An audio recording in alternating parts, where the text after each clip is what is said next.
This is the Good Government Podcast with Aaron Slutkin and Michael Hoffpauir.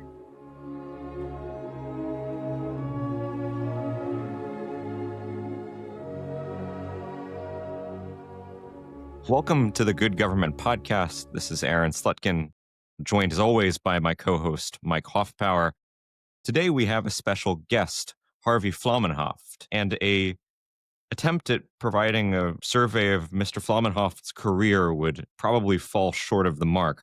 I'm going to try anyway, and then I hope, Mr. Flaumenhaft, you won't mind my asking you to introduce yourself and tell us a little bit about yourself. Mr. Flaumenhaft received his BA, MA, and PhD from the University of Chicago.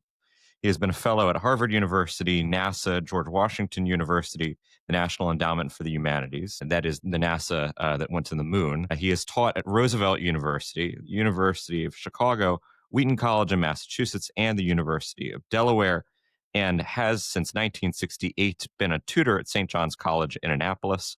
He served as dean from 1997 to 2005. He's the author of 3 books: The Effective Republic, Administration and Constitution in the Thought of Alexander Hamilton, Insights and Manipulations, What Classical Geometry Looked Like at Its Peak and How It Was Transformed, and the book we are to talk about today, The Framework of the Federalist, Visualizing the Structure of the Argumentation, released just last month by St. Augustine's Press.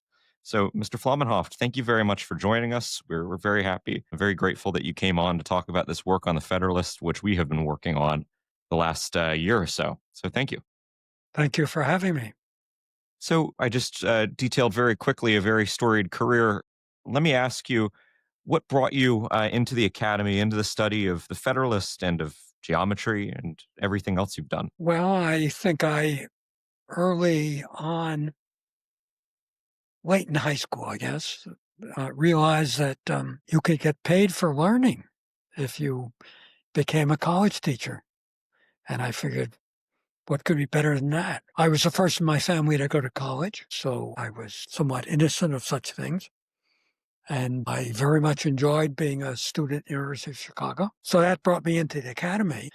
It was a long process deciding what of the many things I was interested in I wanted to spend years learning.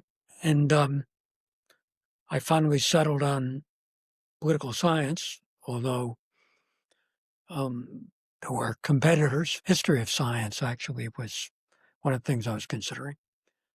And I guess early on, before college, I got very interested in the history of Western thought. Actually, not just Western thought, but intellectual history.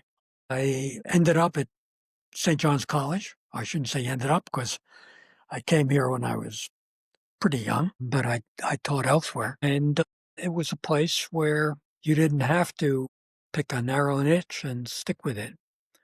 And it suited me just fine to be reading all these wonderful books that got categorized in so many different fields by people who didn't think, by and large, that you should confine yourself to a small niche. So that accounts for some of the diversity of the things I've written about. How much of the curriculum have you taught at St. John's? Well, I haven't by no means taught every class. We have, about 16 different one-year classes, one for each of the 4 years of a college education, and seminar, math, science, and language. So I've taught in all 4 parts, not music, haven't taught music, but I've not taught every one of the classes because I early on decided that I would not get far enough into any one of those parts if I took as my goal what a lot of tutors take, to do everything as quickly as they could. I learned enough about everything to not be a disgrace, but I figured I would never get going into the things I wanted to go into in great depth if I devoted my energy to making sure that I taught every class. And I tried to repeat the things that I taught, so that I had a colleague years ago who used to say, never teach a class for the first time, and especially with things you've not been trained in. So I did a lot of repeating. this understanding, this wisdom kept you from teaching music? No, not so much that. As I was told in the fourth grade by the teacher who taught music to just move my lips instead of Oh, goodness. Well, and despite that, despite not teaching music, I think for people less familiar with the curriculum, that means that Mr. Flaumenhaft has taught, in addition to the Federalist, which we're talking about today, and the works of politics, given that he specialized in political science, Euclid and Lobachevsky and Archimedes and Pascal, and that's not to mention all of the offerings in literature too. Do I have that right? Yeah, introductory Greek as well, which I'm teaching now. Yeah, well, you've got some of the key figures, but Einstein, senior math. Yeah, we're all over the place. And at the same time, you can be in one class doing Hegel, another class Sophocles in Greek, another class Lobachevsky in translation. So I can't say I've burrowed into some niche, but I just have not done every one of the classes with students, although I've read lots of things that I haven't gotten around to teaching. With all of this said, and with the world being your oyster here, it seems to make this question appropriate at this time. How is it that you came to write this particular book, The Framework of the Federalist?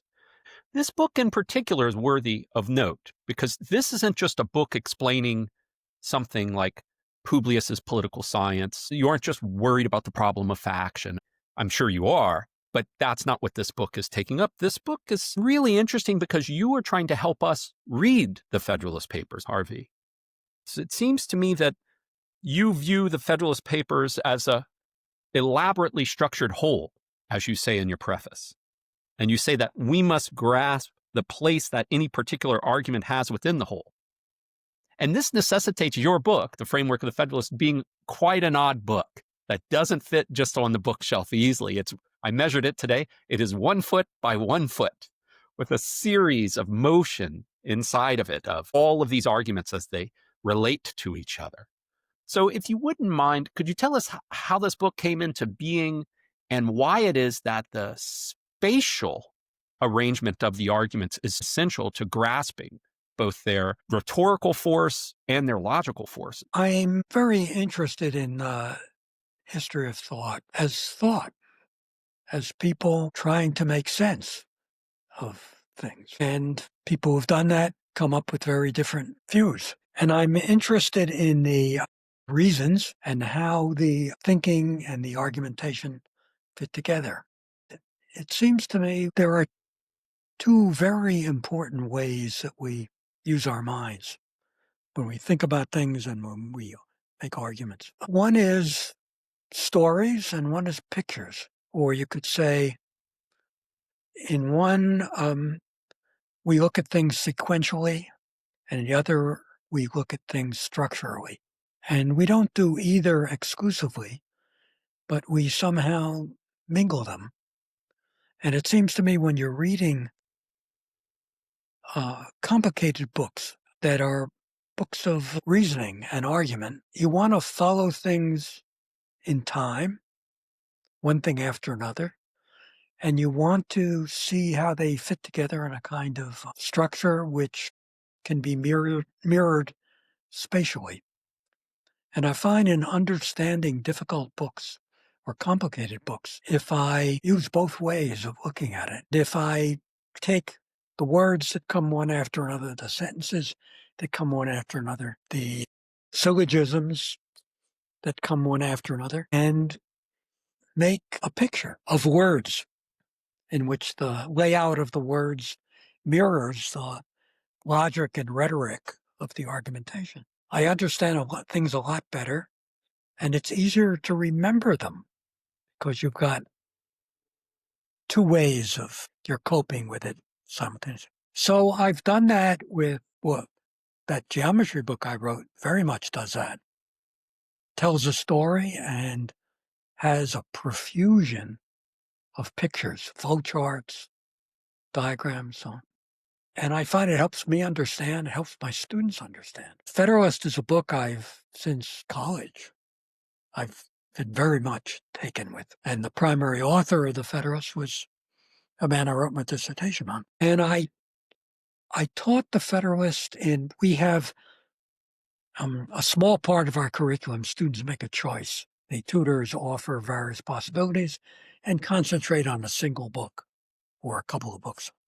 In the course of many years doing lots of different things, I did one on the Federalist early on, and maybe I was here half a dozen years, and one just a few years ago after half a century being here with a small group of students in which we read through the whole Federalist.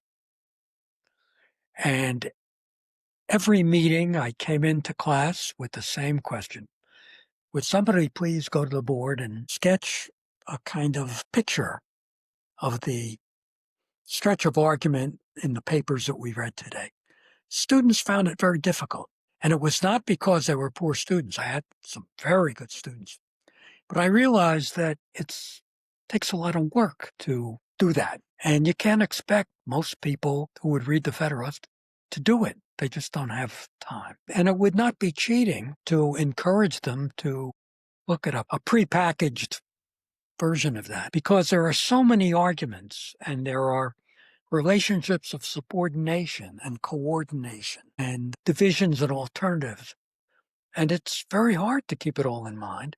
And as I say in the foreword to the book, the Federalist must be the most quoted out of context book, apart from the Bible, that's ever been written. And it's used as ammunition in partisan controversy. Not many people read through it, the whole thing as an argument, coherent argument. And people would benefit from doing that and from seeing how the things they love to quote out of context fit in.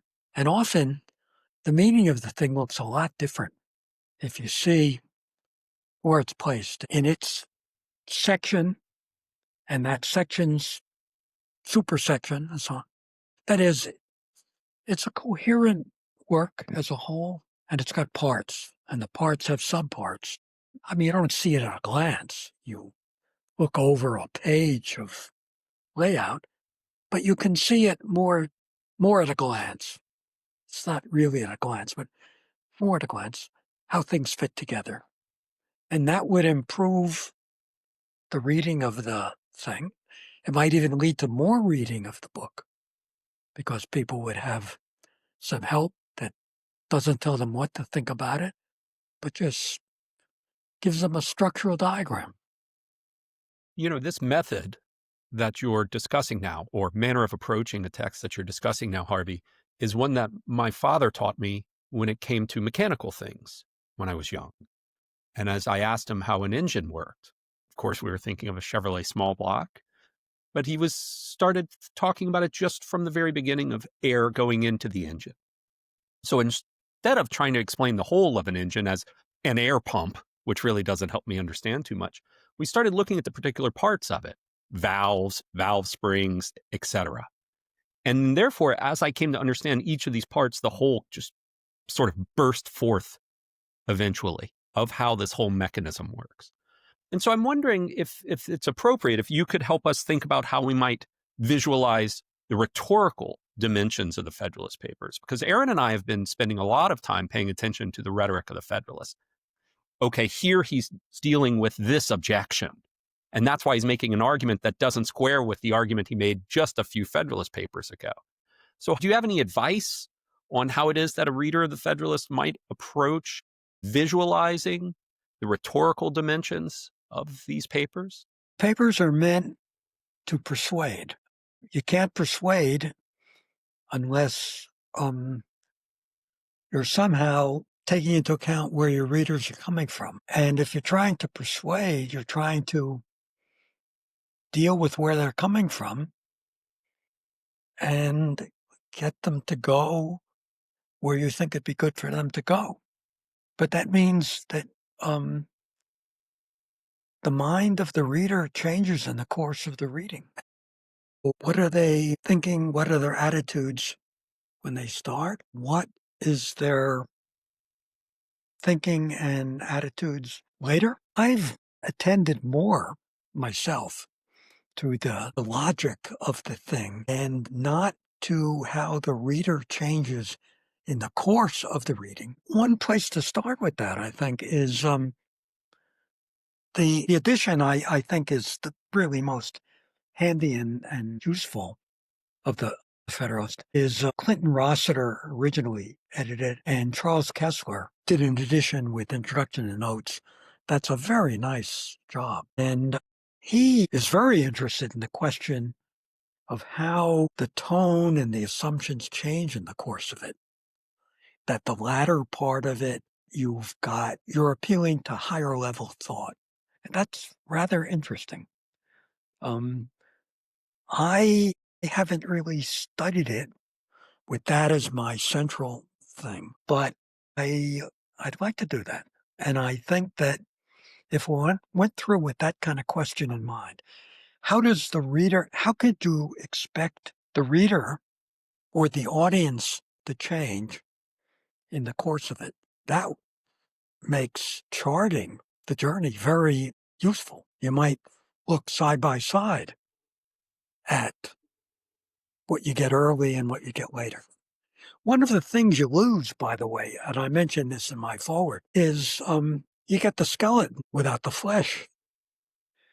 All of that lovely diction and really very civilized discourse gets pared down in order to fit it on a page.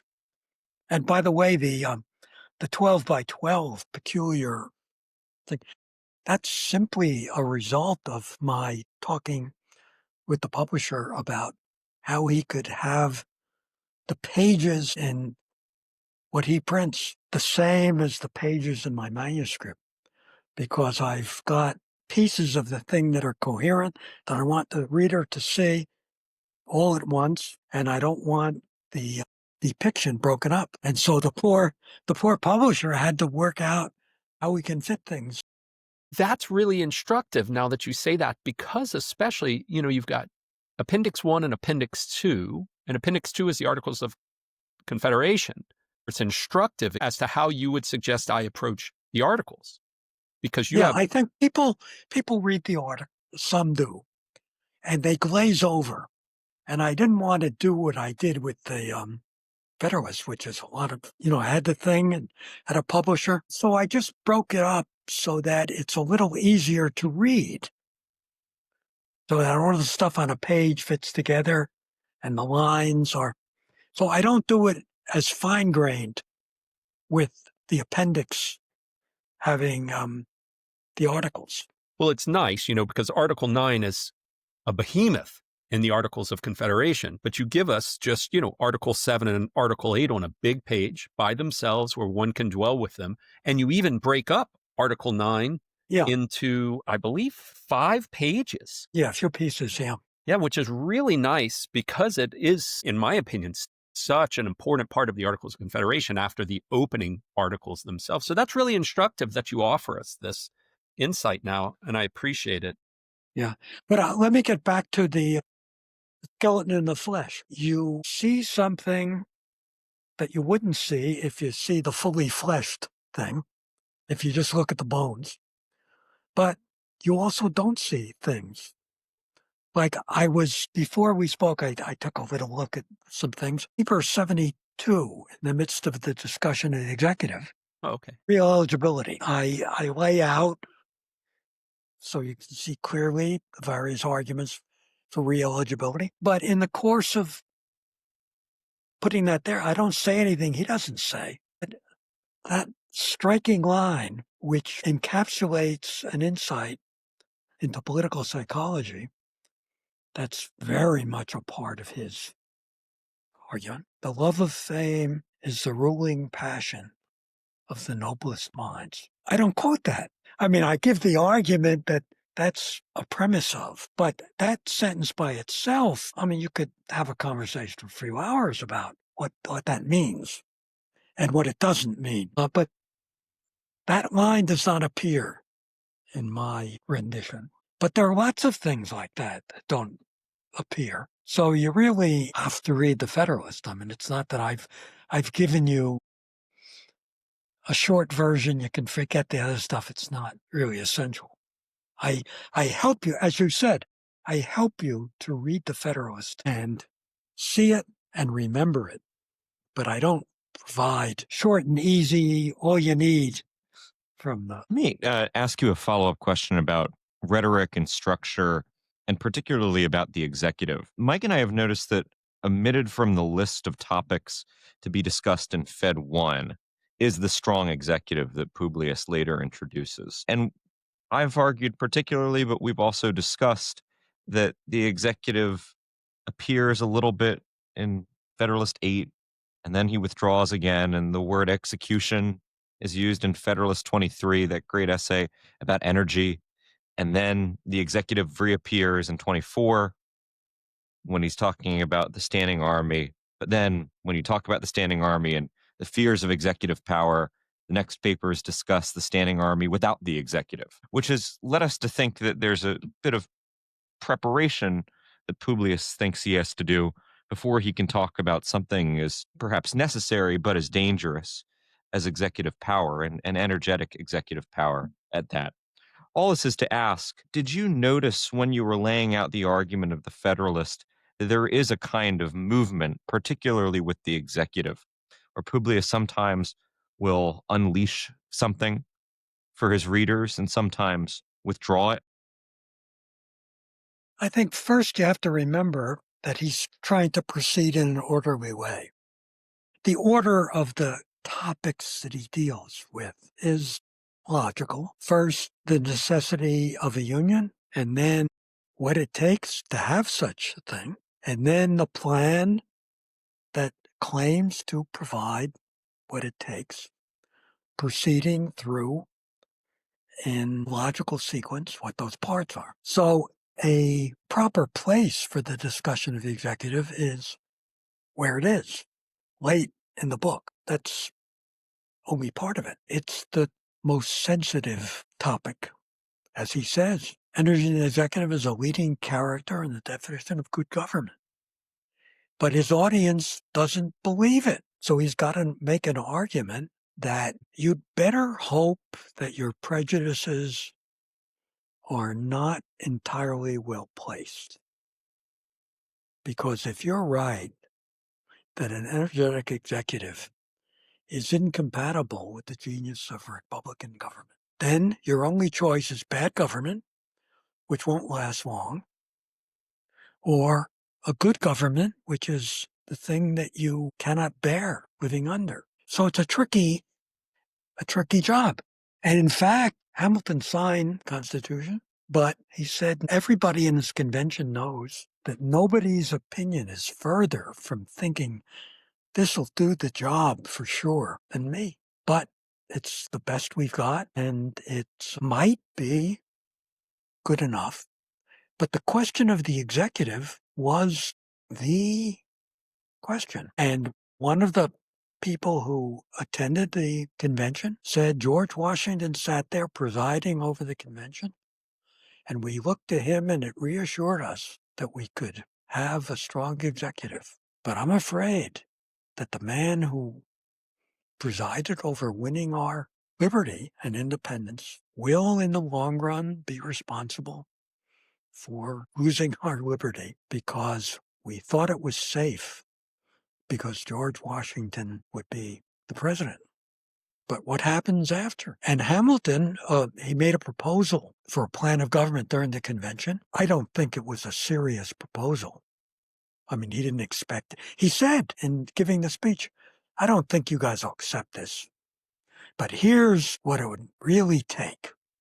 And he laid out a plan that rumors after, it was all hush-hush. You don't do this out in the open. You don't put together a government. And he said, we said things in the convention that we weren't pushing just to see what could be said about it. It was kind of experimental, but word got out.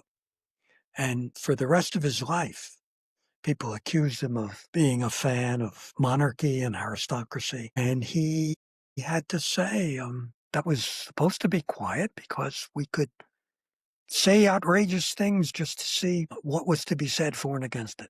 But the fact is that he favored going further than a lot of other people did it. So he makes a very powerful case. When into Washington's administration, it looked as if we'd be drawn into the war between France and England. And Washington issued a neutrality proclamation. Madison was very much against it. Hamilton was very much for it. And it kind of put the seal on the split between Hamilton and Madison. Here they were, the two primary authors of the Federalist Papers. And within a few years of the adoption of the Constitution, they were diametrically opposed on what the Constitution meant. And Hamilton wrote the Pacificist Papers, spelling out what he thought the executive power meant. And Jefferson, who was very conflict averse and always hid behind other people, bullied Madison. Madison didn't want to. Madison was the head of the opposition in Congress to the Washington program, which was Hamilton's program. He bullied Madison into answering the Pacificist Papers with the Helvetius Papers. And the core of it was, what is the executive power? And Madison said the Constitution doesn't allow for the neutrality. And Hamilton's argument really went much further than he said in the Federalist. The executive power is a term that means something. It has a nature of its own, and there are restrictions built into the Constitution on the executive. But whatever's not restricted or prohibited, that's part of the executive power. What that means, the Constitution gives by saying the executive power is to be vested in a president of the United States. Madison was horrified. That's not what the people who ratified the Constitution thought they were ratifying. Well, who's right? I mean, I mentioned that as a sign that it was a very hot topic. And I think Hamilton went very far in persuading people to adopt the Constitution. And this is important, when the papers were gathered to be published as a book, Hamilton said to the publisher, besides the Federalist, I've got this series of papers called Pacificus, and my friends say it's the best thing I've done. So I'd like them to be published. Well, this was a way of taking the air out of the sails of Madison, because if you have the standard volume of the Federalist Papers together with Pacificus, this says what the Constitution says is what Hamilton said it meant, and not what Madison is saying now. Yeah, at some point in your reading of Fed 67 to 77, there would be a footnote which says, see Appendix 1, and takes us right over there to reading Pacificus. There's a beautiful, if I may, there's a beautiful Liberty Fund edition of those debates that if anyone's interested in picking up, I highly recommend. It's a lovely little book, nice quality paper. By Mort, yeah, the Pacificus Helvetius, Mort. Martin Frisch. Yeah, it's Mort Frisch. It's a beautiful little book. I mean, so many of those are fantastic.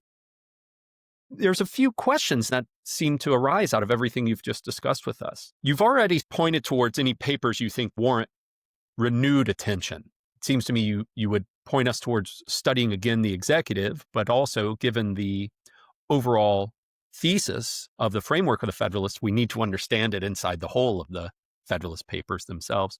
But you've raised a few new questions for me in what you've just said. Appendix 1 of the framework of the Federalist also helps readers see who might have written what paper in particular. And I know there's controversy from Hamilton's pen upon the complete edition being published. I'm wondering what you think a reader might gain by paying attention to such things, and if you could help me understand that. Well, there are the disputed papers. What I did is simply catalog which papers were claimed later on by whom. Some of them Hamilton said in various letters and so on, I wrote these. And Madison did the same. They never got together and talked about who wrote it. They weren't interested in claiming authorship so much. It was sort of casual. And I was interested not in deciding the question, who wrote which ones, but in showing that they didn't even themselves remember who wrote which ones. I mean, they said, oh yeah, I think I wrote these. I think I wrote the... And it reached the point long time after, when scholars were disputing it, that way back when stylometrics Right. was coming in, Yes. professor, University of Chicago Business School, I think it was, they applied statistical studies, and they came up dry. Either one could have written any of the dispute. And then they got the idea, it was suggested to them by a historian, that he noticed that certain really relatively minor words were used differently. One of them always said when, and the other one always said whenever, that kind of thing. And if you looked at which papers used which conjunctions or prepositions, then they fell apart. And so they decided we've got a pretty good way to decide who really wrote which ones.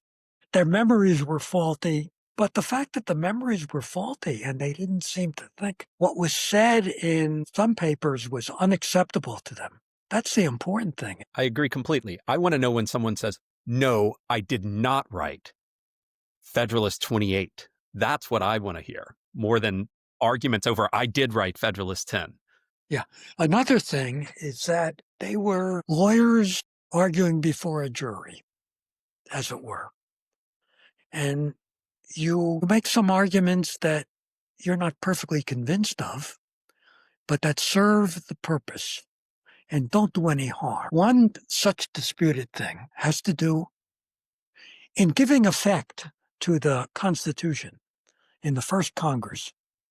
They had to set up the executive departments. That's a very interesting, long debate in the first Congress about the executive departments. Question that came up is, it's clear how the heads of the executive departments will be appointed. President nominates, Senate advises and consents. Nothing is said about removal. Who has the power to remove? And in the first Congress, they debated that. Should it be the president?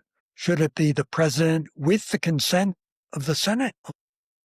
Hamilton argues in paper that was written by him that as part of his argument, the big two criteria are unity and duration. You want people to be able to come together in time to do things that need being done. And you don't want the government changing its mind every other month. And the Senate is, by the way it's chosen, it doesn't go out of office all at once, unlike the House. So there's a kind of continuity, and they have longer terms in the House. So the Senate will provide some stability of policy. And he mentions, in passing, very briefly, that they will have to approve removals. Well, that's not the way it worked out. And I'm not sure the frame of mind he was when he said that. He was making a case for the Senate. That, by the way, is knowing what the structure of the thing is, where the line appears. It's a line to say, oh, here's an additional reason to have the Senate having to agree to removal will make for stability. But did he think that? He later on argues that you want the people who are carrying out the administration's policy to be unified. You don't want every big officer going in a different direction. So you have to realize they're making a case. And you have to think about what the different pieces in the argument contribute. And I think it matters that that is said in passing in the discussion of the Senate, not in a discussion of the powers of the presidency. So that's a point along the lines of rhetoric. Yeah. It's easy to miss, but when you remember that it was a big controversy, and it's become one now when you talk about the unitary executive. Should you quote that against Hamilton? Say he was inconsistent, or how do you read that? Well, having some sense of the structure and substructure, as I try to lay it out, at least contributes to thinking about that. And so the question of who wrote what paper isn't dispositive of your reading of the whole thing. Because considering the way they wrote that, each guy writing papers. And Hamilton was sometimes outside the door of the printer, finishing up a paper so that it could go to press in time. I mean, when you consider the haste and the multiple authorship, the coherence of the thing is remarkable. And so I'm not so much interested in dividing up attributions of authorship as in what you can learn from it. Yeah, it's so remarkable that a man of candor might view it with astonishment. A man of pious reflection might perceive the finger of the Almighty. You know, it's one of my favorite lines that I'll just grab out of context and use as I wish. Yeah, but he doesn't say I. He says a pious man. And his friend Gouverneur Mars, in passing in a letter, says something like, I don't remember the whole thing in the context. He talks about something being very fortunate and says, an observer might say, and a pious man might put it this way. And it's clear he's thinking the right way to think about it is it's good luck. But he wants to make a gesture in the other direction. Yeah. It seems to fit somewhat with 37, which I was just thinking of. This is something that I've wanted to do, and Aaron and I have started to do it in our work, is pay attention to these various characters, if I may use that word, of the Federalists. Enlightened friends of liberty, these men of pious reflection, and so on and so forth. There's a handful of them, and Publius will turn to them and say how it is that they'll view the subject matter. And then that there's these other people, these visionaries are very easy to target. These visionaries who advance these programs. This is a dirty word. But this is something you just touched on, Harvey, that I would like to ask you. The way in which the arguments are advanced in the Federalist paper, I wonder if you think that is another reason why we should read the Federalist Papers. What do you think it might do to our political discourse or our understanding of the Constitution as we speak with each other about it? You have any thoughts on that? Well, it's the usual thing in politics is that cool, calculating reason is a small part of the show. But here you have maybe I should say the prime example of reason making an effort to play a part without having any illusions that it's an exercise in reason. And as he says in the first paper, what we do will decide the question whether men are doomed to have governments by accident and force or reflection and choice. Reflection and choice, that means argument and reason playing an important part. That's a kind of reflexive statement. And he makes it explicit a little later in that first paper by saying, I'm going to make arguments. The question is, should the American people vote in favor of ratifying this new government, even though they're very uneasy about whether it goes too far and they're going to lose control of it and they're going to end up with tyranny or oligarchy, aristocracy?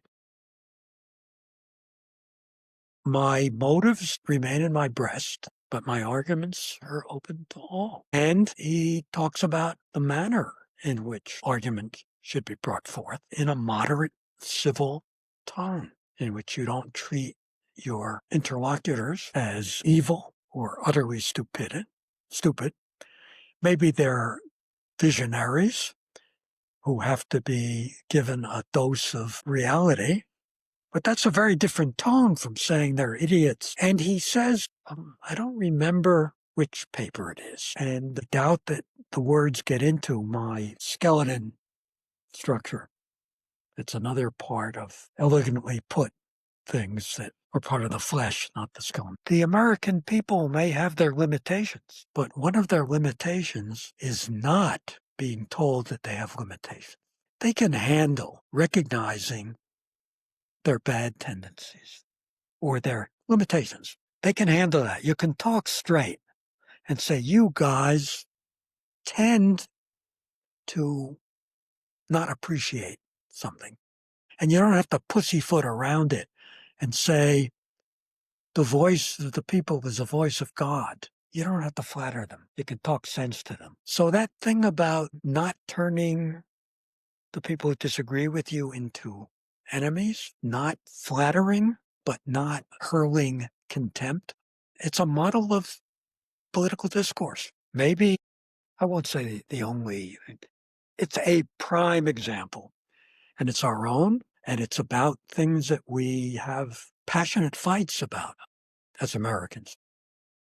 So you can't hope that it will, you can't be sure that it will elevate the tone, but having a good example doesn't do any harm. And even at the time, if you look at things from the newspapers of the time, they were just mudslinging, insults, lies. The press was not a very nice place. And Jefferson, who was in Washington's cabinet, head of Department of State, he hired a guy who was very good with French as a translator in the State Department. But the guy's real job, he was put on a public payroll. His real job was to cast doubt and attack and slander Washington and his administration. And he published a newspaper. And he had the effrontery to send multiple copies of the paper to the White House. And George Washington is reported in Jefferson notes about cabinet meetings. He came into one cabinet meeting just furious. He flung down the paper. I just can't stand this junk. And it's an outrage and so on. And Jefferson sits there, not saying a word and saying the old man really lost it. So it wasn't as if public discourse was so refined compared to now. But amidst it all, the Federalist is a kind of model. And in a way, it's not just because the authors were such nice guys. It's because they were on what people thought was the weaker side. People needed to be persuaded to vote in favor of the ratification. And so it was good public relations to look like reasonable people. So it's defensive to say my motives have to remain within my breast. Just look at my arguments. Reasonable, measured, longer views, deliberate, all of that is a way of showing, look, we understand what we're doing. This isn't rash. It's not out of a lust for power. That's a remarkable insight into the rhetoric of the Federalists that you've just offered us, Harvey. And I should mention in Charles Kessler's, he's got a longer article which he lays it out. But the introduction to his edition of the Federalist talks about latter part addresses a more moderate. The first part, which hooks the people who are less reasonable and governed by their fear. I should mention Hamilton has a wonderful line early on in his career where he says, why did we have a revolution? It wasn't because tyranny was here already. He said, it's a credit to the American people that before they were under the heel, they sniffed tyranny in the breeze. They sniffed tyranny in the breeze and asserted their rights. That the protests started when, the taxation without representation didn't take a big chunk of their money, just a penny, but it was the principle. If you can take a penny, you can take it all. We don't have property. That's tyranny. So he praises the prejudice. He was a young guy at the time of the revolution, dropped out of college to raise an artillery company, but at this talk about moderation. The same time that he was taking part in rebellion, at least, mob wanted to lynch the president of King's College, which became Columbia, where he was a student, and he snuck the president out the back door, saved the life of the president. And he wrote at a time when it was, they were tarring and feathering loyalists. Hamilton wrote a series of papers saying this business of passing laws, taking away their property, driving them into exile, they're losing a valuable part of the population. So he had a kind of detachment, strong commitment, and how far the moderation went. Election of 1800, thrown into the House, because no one had a majority. The two candidates in the end were Jefferson and Burr. And Hamilton said to the Federalists, if you put Burr in the presidency, I'm a man without a party. It's got to be Jefferson. Jefferson has very poor principles. The man believes all the wrong things. But Burr has no principles, and it's got to be Jefferson. That's a certain kind of detachment, a certain kind of moderation. It's not weakness. Let me ask a question, maybe a final question related to principle and these documents and the link between now and when they were written, and lastly, the use of these, which is just to say, what do you recommend to students, to our listeners, to read for the semi-quincentennial upcoming next year? I saw there's a Young Washington movie coming out on July 3rd of next year. But what would you recommend students and listeners and Americans read this year? That question is what to leave out. There's just all kinds of good stuff. Besides reading things like the Federalist and Anti-Federalists, what the Anti-Federalists were for. One of my teachers at Chicago. One tends to take the revolution for granted. You don't think of it as being real people. I urge people to read biographies. And there are a lot of good biographies of Washington, Hamilton, Madison, Franklin, Jefferson. And when Franklin came back from England, where he had been a long time, and he was the most famous man in the world. He was Dr. Franklin, the man who had explained electricity, and he came back, having to come back because of the trouble he got into with he was expecting to be a prince of the British Empire, the leading man in the greatest empire in the world. And he came back, and I was just reading the other day some letters that one of Madison's buddies at Princeton, when he was a student, wrote when Franklin showed up. And he says, we're all worried that he's a spy, British spy. And one of the letters, these are letters to Madison, I think. It seems that Dr. Franklin has finally declared himself, and he's of our party. That is, you don't think of people wondering. There's this time where the government is the king and his agents and the provincial legislatures, but under the British government.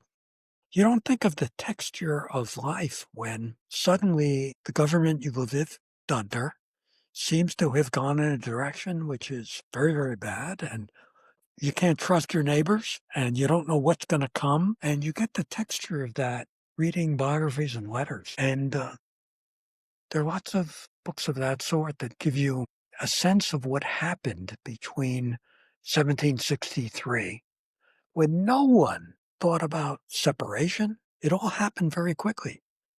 By 1773, 10 years after the end of the French and Indian War, you had the Boston Tea Party.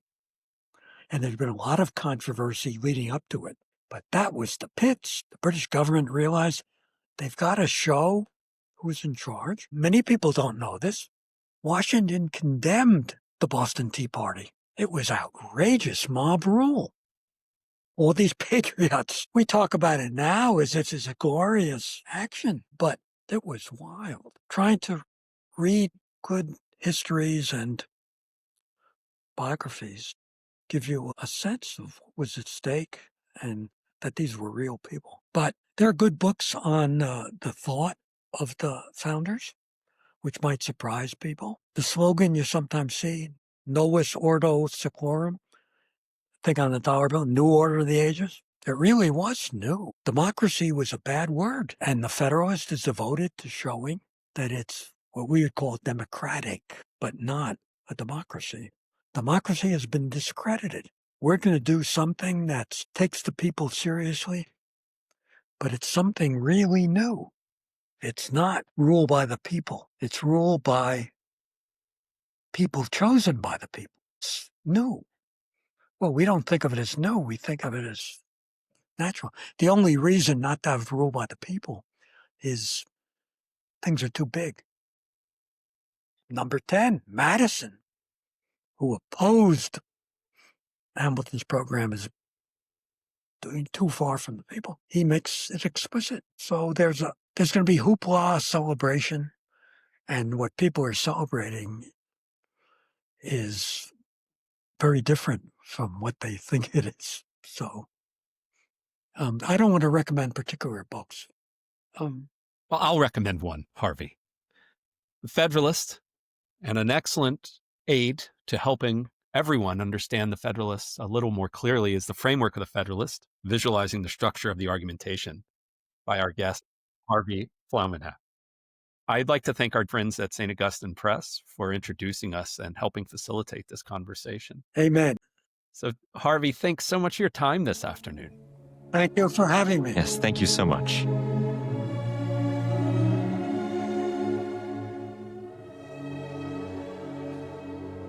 This has been the Good Government Podcast with Aaron Slutkin and Michael Hoffpauir.